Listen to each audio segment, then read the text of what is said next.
మీరు పొట్ట దగ్గర పేరుకున్న కొవ్వు తగ్గించాలని చాలా రోజులుగా ప్రయత్నిస్తున్నారా?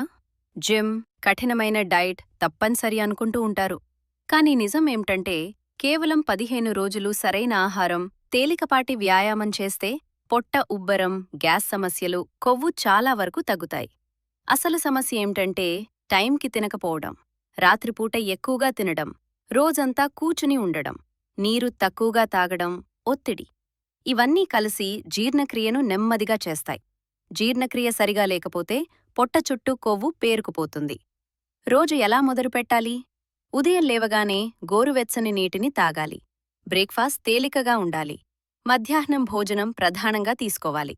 రాత్రి 7 తర్వాత ఆహారం తప్పించుకోవాలి. వ్యాయామం అలవాట్లు. ప్రతిరోజు కనీసం 15 నిమిషాలు తేలికపాటి వ్యాయామం చేయాలి. భోజనం చేసిన వెంటనే పడుకోకూడదు. రోజుకు 20 నిమిషాలు నడవాలి. నీటిని చిన్న సిప్లుగా తాగాలి. నిద్ర సరిగ్గా ఉండాలి. ఈ చిన్న మార్పులు 15 రోజులు పాటిస్తే పొట్ట ఉబ్బరం తగ్గుతుంది. జీర్ణక్రియ మెరుగుపడుతుంది. శరీరం తేలికగా అనిపిస్తుంది.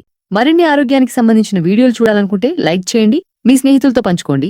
అలాగే ఛానల్కి సబ్స్క్రైబ్ చేసుకోండి. కొత్త వీడియో వచ్చిన వెంటనే తెలుసుకోవాలంటే బెల్ ఐకాన్ మీద కూడా క్లిక్ చేయండి.